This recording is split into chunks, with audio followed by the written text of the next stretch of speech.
Cross okay. We're going to let it get set up here for just a minute. I'm going to try something a little bit different here. And we're going to see how everything goes. I should be able to see your comments there. I apologize for the quality of the lighting behind me, but it's still kind of daylight. This is really the best angle I think I've got. Unless maybe I'll stick it over here or something. There we go. That'll look a little better, I guess.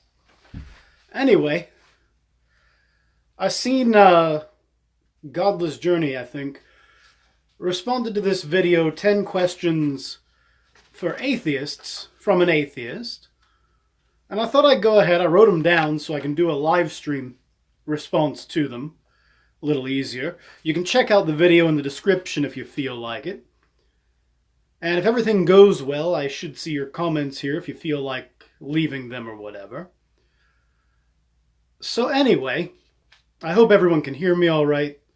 The phone usually does what it should.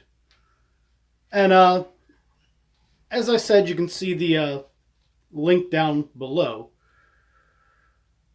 So we have the first question on these 10 questions from an atheist for atheists. If you are a former theist, at what age did you become atheist? And that was about 5 years ago. So that would make me about 27, 26-ish, I think. I was raised Methodist and now I am no longer, clearly. The second question there was, are you an outspoken anti-theist or are you an atheist that doesn't mind religion? And I'd have to say I'm the latter because I'm not really against it. I'm just against the bad stuff that happens to be in religion. If there was a God, I certainly wouldn't follow him if he's any of the kind of gods described anywhere in any of these holy books.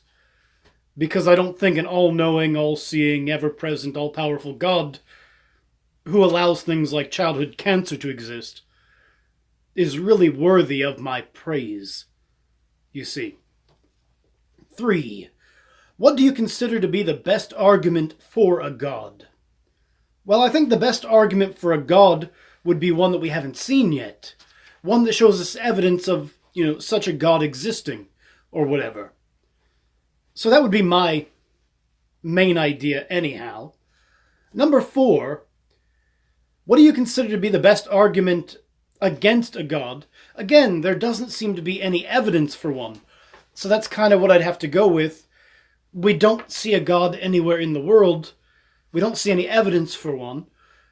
And that's basically, the killer app there. You want evidence for one and there isn't any. 5. Do your loved ones fear you will go to hell? And how do you deal with their fear? Well, not really. My family that I've told about it's pretty okay with it. They don't really bug me about it or anything. So there's not much for me to say there. 6. What religion do you consider to be the worst? Right now, Islam seems pretty bad. All 3 of the Abrahamic religions are pretty bad. Then you've got things like Mormonism and JW and so on, which are also really incredibly bad, but they're tiny. So I'm not sure which of those is the worst. Is Islam worse because it's bigger? Is Christianity worse because of, the Crusades and the Inquisition? Is Mormonism worse because it isolates you from everyone else? I don't know. 7. Or actually, while we're on 6, I'd say the best religion is probably something like Buddhism, which teaches, the path to the cessation of suffering and doesn't involve a god. It just has karma, which is this cosmic force that kind of pays you back for the evil you do or the good you do or whatever. So in that sense, that kind of religion is better because it entices people to do the right thing. 7. Is there an argument you wish fellow atheists would stop using? Not particularly. I don't hear a lot of them. Everyone has their own arguments they like to use, and some of them are more effective than others. I'd like it if we could all use the arguments that are the most effective, but sometimes you need a dumb argument just to reflect on a dumb argument being presented to you. So no, I don't think there's any I would want them to stop using, in general. 8. Have you ever changed the mind of a theist? I don't know. Not generally. Not that I'm aware of, I guess. But given enough time, I'm sure that will happen. 8 is where we just were. My mistake. 9. What advice do you have for atheists who are brought up in religious households or communities who fear telling their peers? Basically, that depends a lot on your age and your standing and everything. If you have the means to get out on your own and it doesn't affect your job in any way, then definitely be as out about it as you want. On the other hand, if your parents are paying your bills and they want you to go to church on Sunday, you kind of gotta grin and bear it for a little while. If they're doing something atrocious, that's another story entirely. That's what Child Protective Services is for, that kind of thing. But in general, you just kind of have to deal with it if you don't have the means to get away from the people that are providing for you. It's a very tricky complication. The best thing is to try and find people who are like-minded that you can share your struggles with, rather than necessarily trying to tell everyone around you, I guess.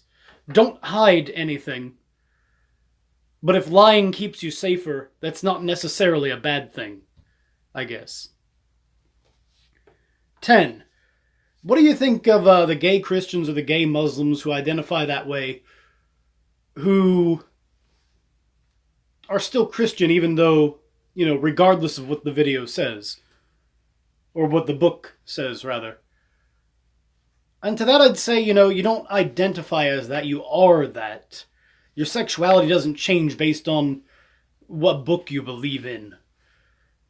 And yeah, people can have cognitive dissonance. And as long as you're not hurting anybody, I don't suppose it matters too much.